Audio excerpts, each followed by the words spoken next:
귀한 찬양 감사합니다. 하나님의 은혜와 평강이 여러분 심령과 가정 가운데 늘 함께 하시기를 기원합니다. 어느 교회학교 전도사님이 어린 학생들에게 기적에 대하여 설명을 합니다. 아이들 마음 가운데 기적에 대한 개념이 이렇게 세워지기를 원하면서 이런 이야기로 시작합니다. 만일 어떤 사람이 빌딩 3층 높이에서 실수로 떨어졌다면, 바닥에 떨어졌는데 아무것 상하지 않고 멀쩡하다면 이런 경우에 너희는 뭐라고 하겠느냐? 전도사님 마음에는 기적입니다. 아이들이 이렇게 대답하기를 원하면서 질문을 던진 것입니다. 그런데 한 아이가 이런 이야기를 합니다. 운이 좋았습니다. 그 사람 참 재수가 좋았습니다. 다시 묻습니다. 그 사람이 다시 3층 높이에서 또 떨어졌다. 또 떨어졌는데 멀쩡했다. 다친 곳이 없다. 이런 경우를 뭐라고 부를 수 있느냐? 그러자 또 한 학생이 이런 이야기를 합니다. 이건 우연이지요. 우연한 일이 일어난 것입니다. 그러자 전도사님이 당황했습니다. 뭔가 아이들의 마음속에 기적입니다라는 대답이 나와야 되는데 왜 그런 이야기를 하지 않을까? 초조한 마음으로 다시 또 묻습니다. 그 사람이 또다시 3층 높이에서 떨어졌다. 그런데 멀쩡하다. 이런 경우를 뭐라고 부르지? 그러자 한 아이가 손을 들고 대답합니다. 전도사님, 그건 새빨간 거짓말이에요. 사람들이 기적을 인정하고 싶어 하지 않습니다.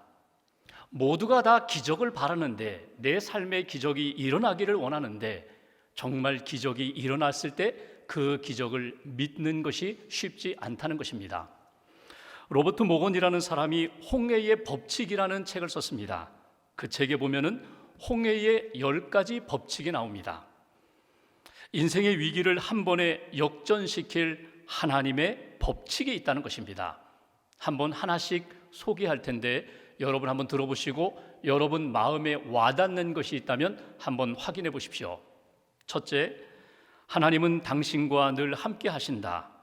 둘째, 나의 안전보다는 하나님의 영광을 생각하라. 셋째, 적을 인식하되 두 눈은 보살피시는 주님을 주시하라. 넷째, 기도하라. 다섯째, 잠잠히 확신을 가지고 하나님의 역사를 기다리라. 여섯째, 확신이 서지 않으면 믿음으로 한 걸음을 내디뎌라. 일곱째, 하나님의 충만한 임재를 마음속에 그려보라. 여덟째, 하나님은 자신의 독특한 방법으로 구원하실 것을 믿어라. 아홉째, 현재 위기를 장래 믿음 성장을 위한 디딤돌로 받아들이라. 마지막 열째, 길을 열어주시는 하나님 찬양하는 것을 잊지 말라. 여러분, 이것은 홍해의 법칙, 하나님의 법칙입니다. 하나님의 기적을 체험하는 기적의 법칙입니다. 여러분, 이 가운데 여러분 마음에 와닿는 것은 무엇입니까? 저는 이 10가지 가운데 여섯째, 확신이 서지 않으면 믿음으로 한 걸음을 내디디어라. 이 구절이 마음에 들어요. 확신이 생겨야 제가 순종할 것 아닙니까? 확신이 서야 제가 갈 것 아닙니까? 그런데 기적의 법칙은, 홍해의 법칙은 그렇지 않다는 거예요. 아직 하나님의 뜻을 온전히 몰라도, 아직 내 안에 확실한 믿음이 세워지지 않아도 믿음으로 순종하면, 한 걸음 내디디면 그 믿음의 순종, 믿음의 행위를 통하여서 내 믿음이 더 분명해진다는 것입니다. 그 믿음이 더 강해진다는 것입니다. 여러분은 하나님의 기적을 믿습니까? 여러분이 경험한 기적은 무엇입니까? 오늘 성경은 홍해의 기적을 말씀하고 있습니다. 하나님이 이스라엘 백성들을 애굽에서 건지셨습니다. 그리고 광야를 지나 가나안 땅으로 인도하시는데 하나님이 선택한 그 길이 홍해의 광야길입니다. 해변길도 있고 다른 중간길도 있는데 하나님이 굳이 이스라엘 백성들을 끌고 어디로 가시는가 하면 홍해의 광야길로 인도하셨다는 것입니다. 홍해를 만나는 길입니다. 뒤에서는 바로 애굽의 군대가 추격해 옵니다. 앞에는 홍해가 가로막고 있습니다. 이때 이스라엘 백성들 마음의 상태가 어떠한가? 13절 말씀을 보시면 두려움에 빠졌다고 성경을 말씀합니다. 두렵죠. 정말 두려울 것 같아요. 뒤에서 추격해 오니까 바로 군대, 애굽 군대가 그들을 공격할 것 같으니까, 또 앞에는 홍해가 가로막고 있으니까 진퇴양난의 어려움에 빠지니까 두려움에 함몰된 것입니다. 하나님은 말씀하십니다. 두려워하지 말아라. 나를 바라보라고, 하나님을 바라보라고. 이러쿵저러쿵 이야기하지 말고 잠잠히 하나님 앞에 기도하며 하나님을 기다리라고. 그런데 잘 들리지 않아요. 잘 보이지 않아요. 그때 하나님이 모세를 통하여 이스라엘 백성들에게 주신 말씀이 오늘 본문의 말씀입니다. 오늘 본문 먼저 15절 말씀을 봉독하겠습니다. 제가 봉독합니다. 15절. 여호와께서 모세에게 이르시되 너는 어찌하여 내게 부르짖느냐? 이스라엘 자손에게 명령하여 앞으로 나아가게 하고. 여기 보시면 어찌하여 내게 부르짖느냐? 계속 하나님 앞에 기도하거든요. 부르짖거든요. 원망 섞인 기도를 올리고 있거든요. 그런데 하나님이 어찌하여 내게 부르짖느냐? 너희들은 어찌하여 부르짖기만 하고 있느냐? 기도만 하고 있느냐? 이제는 움직이라는 거예요. 그 움직임이 홍해를 향하여 나아가라는 것입니다. 앞으로 나아가라는 거예요. 지금 홍해가 앞에 있음에도 불구하고 하나님이 나아가라고 하신 그 의미가 무엇입니까? 하나님을 믿고 나아가라는 것입니다. 하나님의 말씀을 믿고 나아가라는 것입니다. 하나님이 인도하시는 그 방향으로, 그 목적대로, 그 목표 잃어버리지 말고 믿음으로 나아가라. 믿음의 행동을 요구하시는 거예요. 아직 보이지도 않는데, 길이 열리지도 않았는데 하나님은 이렇게 너희들이 나아가라고 그렇게 말씀하십니다. 16절 말씀 보실까요? 한 절 같이 봉독합니다. 지팡이를 들고 손을 바다 위로 내밀어 그것이 갈라지게 하라. 이스라엘 자손이 바다 가운데서 마른 땅으로 행하리라. 아멘. 하나님이 모세에게 이렇게 말씀하십니다. 지팡이를 들고 내 손을 바다 위로 내밀라는 거예요. 여러분, 우리가 이 출애굽기 14장 말씀에 계속 내 손을 내밀어라. 어디를 향하여? 바다를 향하여, 홍해 바다를 향하여, 그 두려움의 바다를 향하여 내 손을 내밀라고 계속해서 말씀하시는 것을 우리가 읽어볼 수 있습니다. 아직 열리지도 않았는데 하나님이 말씀하세요. 너 일어나 이스라엘 백성들과 함께 앞으로 나아가라. 내 손을 홍해 바다를 향하여 내밀라. 하나님이 모세에게, 이스라엘 백성들에게 주신 말씀입니다. 여기에서 우리가 얻어야 할 신앙적 교훈, 첫 번째 교훈이 있습니다. 하나님의 말씀을 믿으라. 하나님을 믿는다면, 하나님의 능력을 믿는다면 오늘 내게 주시는 하나님의 말씀을 믿음으로 받아들이라는 그 말씀을 우리에게 주십니다. 특별히 손을 내밀어 하나님이 이루실 역사에 대하여 기대하라는 말씀을 주세요. 여러분, 홍해는 누가 가르시나요? 홍해바다는 결국 하나님이 가르십니다. 홍해바다 열린 문으로 열어주십니다. 그런데 하나님이 모세의 손을 사용하세요. 하나님이 모세의 믿음을 사용하세요. 이스라엘 백성들이 홍해바다를 바라보면서 모두 손을 내밀어 하나님의 약속의 말씀대로 기대하며 하나님이 이루실 역사를 내가 믿겠습니다. 이 신앙의 고백, 신앙의 부흥을 하나님이 이스라엘 백성들에게 원하셨다는 것입니다. 여러분, 하나님이 오늘 우리에게 원하시는 것도 다르잖아요. 하나님을 믿습니다. 말씀을 믿습니다. 인도하심을 믿습니다. 하나님이 무엇을 말씀하시든지 제가 그 말씀을 믿음으로 받아들이고 수용하고 제가 움직이겠습니다. 믿음의 조상 아브라함을 여러분 기억하실 것입니다. 75세의 부름을 받고 가나안 땅까지 믿음으로 걸어갔던 아브라함.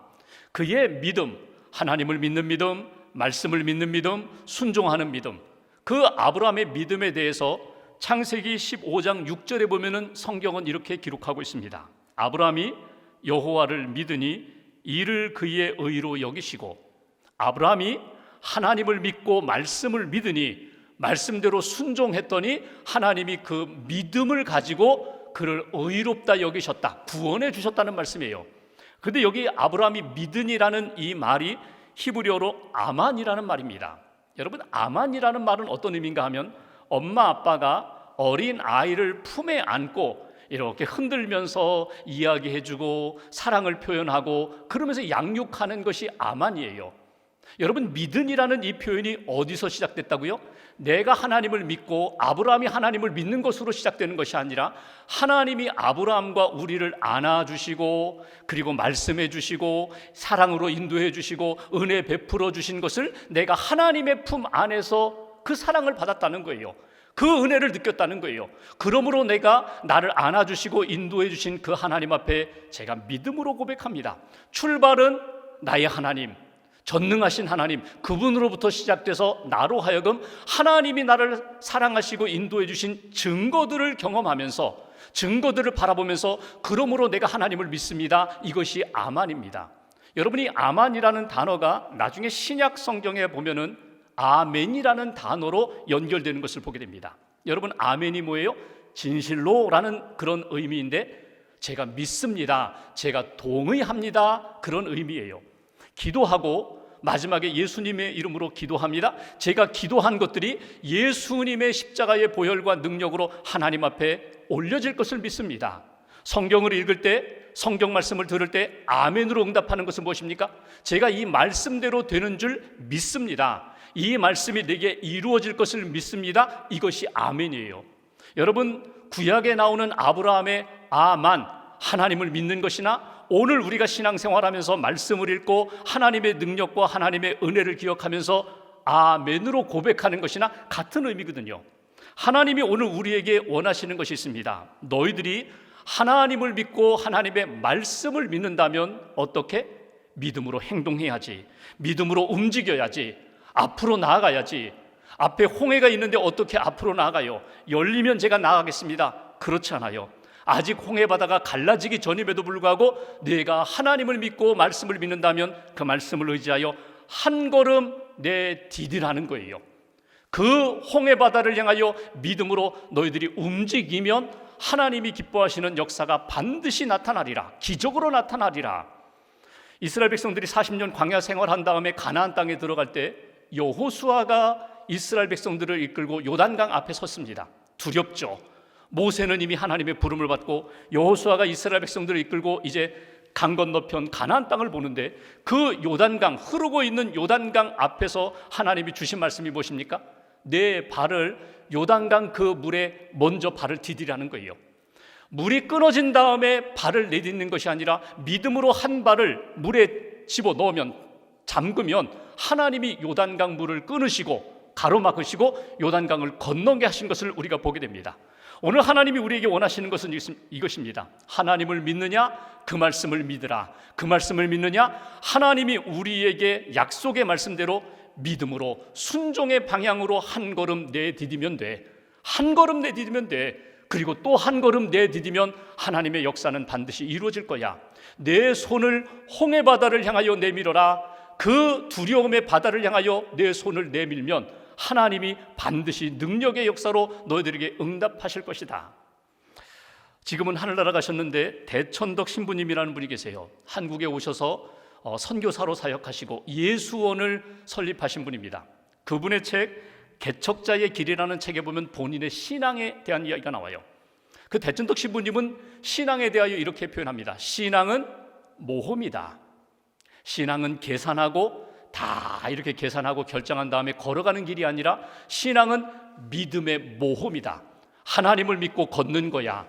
이스라엘 백성들이 애굽에서 나와 홍해를 건너 광야를 지나 가나안 땅에 들어가는 것처럼 우리가 죄와 어두움에 속했던 우리가 하나님을 믿고 믿음으로 내 삶을 던지는 거야. 모험하는 거야. 그래서 이제는 죄와 욕망의 노예가 아니라 하나님의 자녀로, 은혜의 자녀로 살아가는 것, 이것이 신앙이다. 오늘 이스라엘 백성들에게, 저와 여러분들에게 주시는 하나님의 음성을 꼭 붙잡으십시오. 다시 한번 고백하십시오. 아멘으로 믿음을 확인하십시오. 저는 하나님을 믿습니다. 하나님의 말씀을 믿습니다. 믿음으로 한 걸음 내딛겠습니다. 믿음으로 나를 두렵게 하는 그 홍해바다를 향하여 손을 내밀겠습니다. 그 다음은 하나님이 역사하실 줄 믿습니다. 믿음으로 고백하고 하나님의 은혜와 능력, 기적을 경험하는 저와 여러분들 되시기를 주님의 이름으로 기원합니다. 두 번째로 21절 말씀 보실까요? 21절 제가 봉독합니다. 모세가 바다 위로 손을 내밀매 여호와께서 큰 동풍이 밤새도록 바닷물을 물러가게 하시니 물이 갈라져 바다가 마른 땅이 된지라. 하나님이 모세에게 손을 내밀라고 하신 말씀을 믿고 모세가 그렇게 손을 내밀었어요. 그랬더니 어떤 일이 일어나요? 여기 21절에 두 단어를 주목해 보십시오. 하나는 큰 동풍, 또 하나는 마른 땅. 이게 하나님의 기적이에요. 하나님이 밤새도록 큰 동풍을 불어오게 하셔서 바닷물이 마르게 하십니다. 바다가 갈라지게 하십니다. 기적이죠. 근데 이것만이 아니라 하나님이 물은 이렇게 갈라졌는데 아직도 질퍽질퍽한 진흙탕, 그 길을 마른 땅이 되게 하셨다는 거예요. 하나님의 역사가 믿음으로 순종하는 사람, 하나님을 의지하는 사람들에게, 이스라엘 백성들에게 기적의 역사로 나타나는 것을 보게 됩니다. 22절 말씀 보십시오. 이렇게 큰 동풍과 마른 땅으로 기적을 행하시는 하나님. 22절 함께 봉독합니다. 이스라엘 자손이 바다 가운데를 육지로 걸어가고 물은 그들의 좌우에 벽이 되니. 상상해 보십시오. 하나님이 물을 가르셨습니다. 마른 땅을 준비해 놓으셨습니다. 이스라엘 백성이 남자 장정만 60만 명, 여성과 어린아이 포함하여 200만 명이 그 홍해 바닷길을 걸어가는 거예요. 상상을 해보십시오. 그 옆에는 지금 물이 있습니다. 언제 쏟아져 내릴지 몰라요. 그 물벽이 언제 합쳐질지 몰라요. 물을 바라보면 두려워요. 그런데 하나님이 열어놓으신 구원의 길을 담대함으로, 믿음으로, 감사함으로 걸어가는 이스라엘 백성들의 모습. 여러분, 여기에서 주시는 두 번째 메시지가 있습니다. 하나님의 구원하심을 믿으라는 거예요. 하나님의 구원하심을 체험하라는 거예요. 하나님의 구원하심을 체험하며 믿고 체험하면서 너희는 믿음의 인생이 되어라. 믿음의 걸음을 걸어가라. 여러분, 하나님께서 말씀으로 세상을 창조하신 분입니다. 말씀으로 이 세상의 모든 것을 창조하신 능력의 하나님이 왜 이런 방법을 택하셨을까? 한 번의 말씀으로 홍해를 마르게도 하시고 홍해를 가르기도 하시는 하나님이 이렇게 모세에게 손을 내밀라고 하시고 동풍을 동원하시고 마른 땅을 만드신 다음에 이스라엘 백성들로 하여금 걷게 하셨을까? 그 이유는 하나님이 누구이시며 하나님을 믿는 백성들이 어떤 삶을 살아야 되고 어떤 은혜를 받아야 되는지를 가르치시고자 하는 거예요. 우리가 오늘 성경 말씀 읽는 중에 하나님의 영광을 위하여, 하나님이 누구이신지를 분명히 깨닫도록 하나님은 이 방법으로 이스라엘 백성들에게 체험케 하셨다는 사실입니다. 여러분, 하나님 어떤 하나님이세요? 구원하시는 하나님이세요. 하나님을 믿고 의지하는 백성들을 버리지 않으시고 구원하셔서 구원의 길로 인도하시는 하나님. 사실 이스라엘 백성들이 꿈꾸던 길이 아닙니다. 이스라엘 백성들이 가고 싶었던 방향이 아니에요. 이건 하나님이 강권적으로 이스라엘 백성들을 밀어내시는 길이에요. 애굽이, 여러분, 바로의 마음이 다시금 변해서 군대를 이끌고 군대가 이스라엘 백성들을 추격해 오잖아요. 뒤에서 바로 군대가 추격해 오니까 어쩔 수 없이 모세와 이스라엘 백성들이 하나님을 향하여 부르짖고 그 홍해 바다가 갈라지고 그 길을 걸어가게 되었잖아요. 하나님의 역사입니다. 하나님의 강권적인 역사예요. 너희들이 반드시 하나님을 체험하려면 이 홍해 바다를 건너는 믿음의 체험을 해야 된다. 그래야 분명한 믿음의 사람이 돼 하나님의 구원하심을 너희들이 경험할 수가 있어. 여러분, 이 사건을 사도 바울이 고린도전서 10장에서는 이것을 세례 사건으로 그렇게 해석을 합니다. 1절 2절을 보시면 2절에 그들이 바다에서 세례를 받았다, 이런 표현이 있어요. 그러니까 이스라엘 백성들이 이 홍해 바다를 건너는 이 사건을 바울은 이건 세례의 사건이다, 이스라엘 민족 전체를 하나님이 세례하신 사건이라고 그렇게 해석을 했습니다. 여러분, 세례가 뭐예요? 우리는 보통 이렇게 약식 살수례를 하는데, 세례는 여러분 이 몸이 머리까지 그냥 물속에 푹 잠겼다가 올라오는 거거든요. 침례거든요. 물에 잠기면서 나는 죽었습니다. 죄에 대하여 죽었습니다. 욕망에 대해 죽었습니다. 옛사람은 죽었습니다. 그리고 물에서 올라올 때에 푸아 하면서 하나님이 주시는 새 영을 받아서 나는 이제 살았습니다. 나는 구원받았습니다. 나는 이제 새 사람이 되었습니다. 이게 세례거든요. 하나님이 이 홍해 바다를 건너는 사건을 통하여 이스라엘 백성 그 민족 전체를 세례하신 사건이라는 거예요. 이제는 애굽에 속한 사람이 아니라 하나님께 속한 사람이고, 이제는 바로의 통치하에 힘든 인생을 사는 인생이 아니라 하나님의 다스림과 인도함을 받는 인생이고, 하나님과 연합된 인생이고, 하나님이 기뻐하시는 민족, 하나님이 구원하신 민족으로 살도록 하나님이 만드신 그런 사건이다. 여러분, 하나님이 홍해를 가르시고 이스라엘 백성들을 구원하신 이 사건은요, 여러 길 중에 하나가 아닙니다. 야, 여기 새로운 길이 있어, 이 길로 가면 돼, 발견된 길이 아니에요. 하나님이 만드신 길이에요. 그게 기적이에요. 하나님 앞에서 하나님의 은혜를 기억하며 믿음으로 나아가는 자, 하나님이 길을 만드신다는 거예요. 사막의 길도 만드시고 바다의 길도 만드시고 이 우주에 우리가 알지 못하는 세계에 하나님이 생명길을 만들어 주신다. 이것이 하나님을 믿고 살아가는 사람들에게 주시는 은총의 역사입니다. 오늘 여러분, 나는 세례 받았어. 예전에 어렸을 때 학생 때 세례 받았어. 나는 유아 세례 받았어. 여러분, 우리가 예식으로는 세례 한 번 받지만 여러분, 우리는 날마다 세례 받는 신앙으로 살아가는 거예요. 예수와 함께 죽고 예수님 부활하실 때 예수님과 함께 살았습니다. 예수 그리스도 안에서 나는 날마다 새 생명을 얻으면서 세례 받는 체험을 가지고 하나님 앞에 살아갑니다. 이것이 우리가 하나님을 바라볼 때에 하나님의 구원하심을 믿고 하나님이 구원하신 믿음의 삶으로 살아가는 인생의 모습이다. 오늘도 하나님 앞에 기도하고 예배드리면서 하나님, 내가 새 사람이 되었습니다. 나를 새롭게 하셨습니다. 이 믿음 가지고 오늘도 한 주간도 믿음으로 승리하게 해달라고 기도하며 하나님의 구원하심에 대한 아멘의 고백이, 분명한 믿음의 고백이 다시 한번 회복되시기를 주님의 이름으로 기원합니다. 마지막 한 가지 26절 말씀 보십시오. 제가 봉독합니다. 여호와께서 모세에게 이르시되 내 손을 바다 위로 내밀어 물이 애굽 사람들과 그들의 병거들과 마병들 위에 다시 흐르게 하라 하시니, 모세에게 다시 한번 내 손을 바다 위로 내밀라고 그렇게 말씀하십니다. 27절 같이 봉독합니다.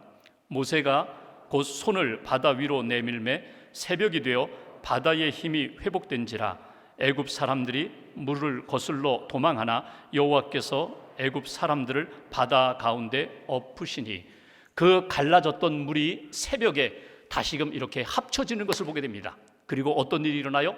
뒤쫓아오던 애굽의 군대가 그 물에 다 죽음을 당하는, 심판당하는 역사가 오늘 본문의 내용이에요. 여러분, 이 홍해가 이스라엘 백성들, 구원하고자 했던 믿음의 백성들은 구원의 현장이 되었고, 하나님을 거역하고 말씀을 거역했던 그 애굽 군대는 심판의 현장이 되었던 것을 보게 됩니다. 여러분, 이것을 누가 보았어요? 이스라엘 백성들이 보았어요. 구원받은 백성들이 애굽 그 홍해 바다를 지나간 다음에 뒤에서 추격해 오던 애굽 군대가 하나님의 심판을 받는 것을 보게 됩니다. 그 본 다음에 31절 말씀 보십시오. 이스라엘 백성들이 그 큰 능력, 하나님의 기적 능력을 보았으므로 백성이 여호와를 경외하며 여호와와 그의 종 모세를 믿었더라. 더 분명한 믿음의 백성이 된 것을 보게 됩니다. 하나님을 경외하는 백성이 된 것을 우리가 읽어볼 수가 있습니다. 여기에서 우리에게 주시는 세 번째 메시지가 있어요. 하나님을 믿고 하나님의 말씀을 믿고 하나님의 구원하심을 믿는 동시에 반드시 하나님의 심판도 우리가 믿어야 된다는 거예요. 하나님의 심판하심에 대한 두렵고 떨리는 마음이 우리 안에 있어야 된다는 거예요. 애굽이 홍해에서 심판당하는 것을 보면서 이스라엘 백성들이 어떤 마음이 생겼다고요? 하나님을 경외하는 마음, 하나님을 경외하는 믿음이 생겼다는 거예요. 하나님을 믿고 모세를 믿고 하나님이 기뻐하시는 믿음의 백성들로 하나님이 회복시켜 주신 것을 우리가 읽어볼 수 있습니다. 똑같은 사건인데 어떤 민족에게는 구원의 사건이 되고 어떤 민족에게는 심판의 사건이 됐어요. 같은 어려움을 겪으면서 하나님 앞에 믿음으로 나아가면서 하나님을 뜨겁게 체험하며 기적을 체험하며 우리의 믿음이 성장하고 하나님 기뻐하시는 믿음의 사람으로 설 수도 있고, 반대로 그 어려움으로 인하여 믿음 잃어버리고 오히려 떨어지는, 하나님 앞에서 하나님의 마음을 아프게 하는 그런 심령과 삶도 될 수 있다. 이것이 오늘 우리에게 주시는 메시지예요. 성자 어거스틴이 책을 많이 썼습니다. 그가 쓴 책들 가운데 보면은 의미 있는 이야기들이 있어요. 이해가 안 되는 것 같은데 의미 있는, 재미있는 이야기가 있는데 제가 한 구절 소개할게요. 어거스틴이 이런 이야기를 합니다. 하나님은 전지전능하신 하나님이다. 모든 것을 아시는 하나님, 모든 것을 할 수 있는 능력의 하나님이신데 하나님께서 못하시는 일이 있다. 뭘까요? 그는 이렇게 이야기합니다. 회개하지 않는 죄인을 하나님은 구원하지 못하신다. 다른 말로 표현해 볼까요? 회개하는 죄인, 기도하는 심령, 하나님의 능력을 믿고 그 믿음으로 순종하는 그 심령과 삶에는 하나님이 버리지 못하신다. 하나님이 반드시 붙드신다는 거예요.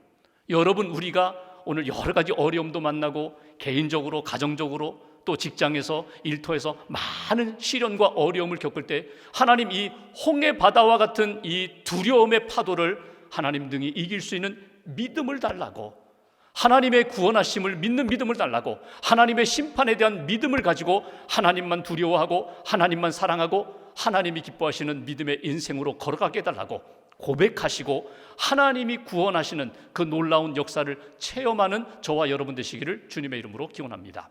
오래전 가이드 포스트지에 한 분의 간증이 실렸어요. 알렉산더 플러머라는 미국에서 65세 된 남성인데 신앙생활하던 분이에요. 평생 병원에 한번 가지 않고 늘 건강했던, 자기관리가 철저했던 그런 분인데 건강검진을 하고 왔는데 며칠 후에 병원에서 연락이 왔어요. 다시금 재검을 받아야 된다는 거예요.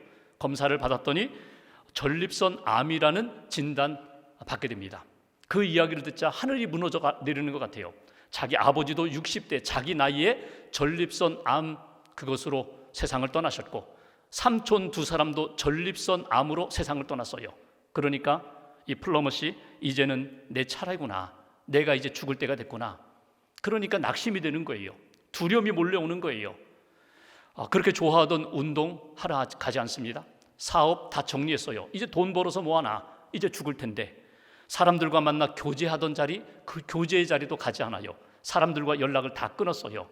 교회도 가지 않아요. 마음이 평안하지 않아서, 마음이 뭔가 불편해서 교회도 가지 않아요. 어느 날 동생이 찾아왔습니다. 그리고 형에게 말해요. 형님은 나보다 믿음이 훨씬 좋은 줄 알았는데 어찌하여 이 어려운 때에 교회 가지 않으세요?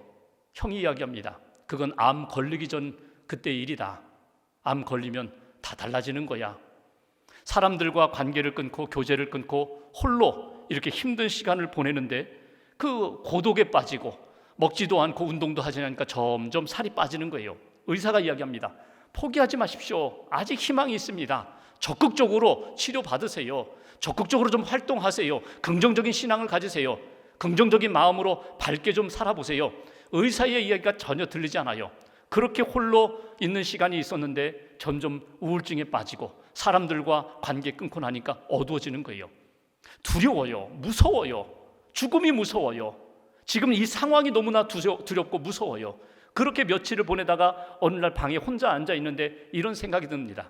내가 그래도 평생 하나님을 믿는다고 살아왔는데, 나는 지금도 하나님을 믿는데 왜 내게 이런 삶이 일어났을까? 그러면서 하나님 앞에 작은 소리로 기도하기 시작합니다. 하나님, 사람이 태어났다가 한 번 가는 것은 당연한 일인 줄 압니다. 당연한 일일 줄 압니다. 그러나 지금 제 마음이 몹시 두렵습니다. 제 마음에 어두움과 두려움이 가득 차 있습니다. 이 두려움만 좀 해결해 주십시오. 두려움만 좀 거두어 주십시오. 하나님 앞에 오랫동안 기도하는 가운데 하나님이 자기 안에 이렇게 찾아오셔서 함께 하심이 느껴지기 시작합니다. 그리고 하나님 앞에 이런저런 이야기를 하면서 하나님과 이렇게 대화하면서 교제하는 가운데 자기를 누르고 있었던, 묻고 있었던 그 두려움이 하나씩 풀어지고 떠나가기 시작합니다. 마음이 밝아지기 시작했어요. 얼굴이 밝아지기 시작했어요. 이제는 죽어도 돼요. 내가 죽으면 하나님 앞에 내가 이 밝은 얼굴로 하나님을 만나리라, 주님을 만나리라. 그러면서 그 누르고 있었던 두려움의 문제가 해결되니까 마음이 밝아지고 사람들을 만나는 겁니다. 운동도 하는 것입니다. 입맛이 돌아서 또 음식도 많이 먹는 거예요. 줄었던 빠졌던 그 몸무게도 다시금 회복되고, 그럼 병원에 갔더니 의사 선생님이 이렇게 검진하더니 선생님, 기적이 일어났습니다. 기적입니다. 회복되기 시작했어요. 회복되는 거예요. 기적입니다. 그러면서 그분이 그 가이드 포스트에다 간증을 쓴 거예요. 그 글 제목이 뭐냐면 두려움으로부터의 승리예요. 여러분, 우리가 인생을 살아가면서 내 삶을 두렵게 하는 홍해가 있어요. 그 두려움의 파도 앞에서 내가 움직이지를 못해요. 근데 오늘 성경은 우리에게 이렇게 말씀하십니다. 믿음으로 나아가라. 믿음으로 손을 내밀라. 믿음으로 선포하라.